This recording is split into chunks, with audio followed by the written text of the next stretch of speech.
To the Chairman of the Board of Trustees, Mr. Wilfredo M. Pelino. To the School President, Mr. Miguel Luis V. Pilino. To the Vice President for Administration and Finance, Mr. Lorenzo Gabriel V. Pelino. To the Vice President of Academic Affairs, Mr. Freddy T. Bernal. To our K-12 Headmaster, Mrs. Roquesa F. Daep. To the Parents Teachers Assembly President, Mr. Christopher Basical. Teachers, parents, students, a pleasant morning to everyone. Magandang umaga po sa inyong lahat. Good morning po. Okay, isang mainit na pagbati sa ating mga guro, mag-aaral at panauhin sa espesyal na pagtitipon ngayong araw.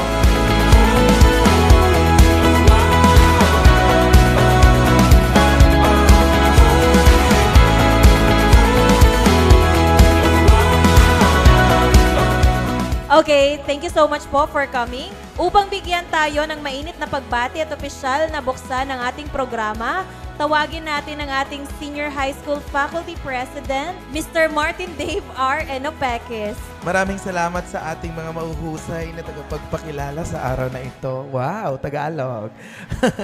Okay, good morning dear parent. Parang hindi nag-breakfast. One more time, good morning. Check ulit natin yung presence. Hap, hap! Hooray! Yan ang sinasabi nating energy. Once again, magandang araw po sa ating lahat. Lalong-lalo na po sa ating mga butihing mga magulang. Bago po ang lahat, nais ko po ulit magpakilala para po sa mga parents or guardians na hindi pa po nakakakilala sa akin. Ako po si Sir Martin Dave Enopekis. Ako po ang Senior High School Faculty President at ang advisor ng Grade 12 UMS Azalea.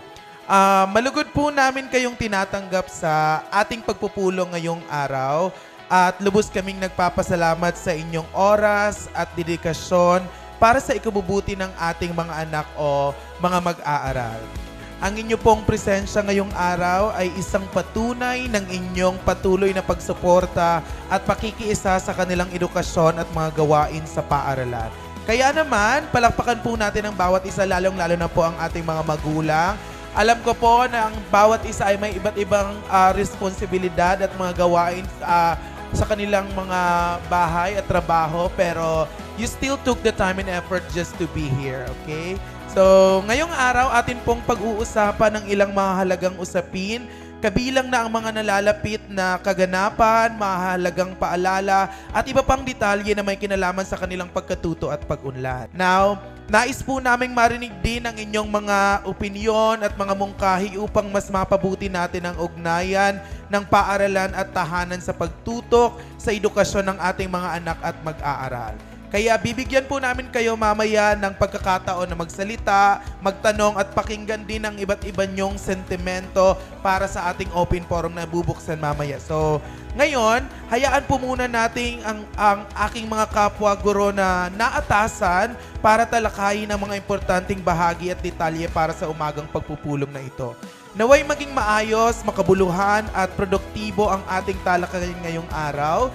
Muli, ako po si Sir Martin, ang pinakamaganda sa lahat ng guro ng senior high school teacher. Naniniwala po ba kayo doon? Ang hindi po pumalakpak, hindi makakalabas ng buhay sa silid na ito.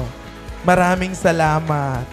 Ako po muli si Sir Martin, ang Senior High School Faculty President. Maraming salamat po sa inyong pagkikiisa at sana ay maging matagumpay, masigla at masaya ang pagpupulong na ito. Magandang umaga po.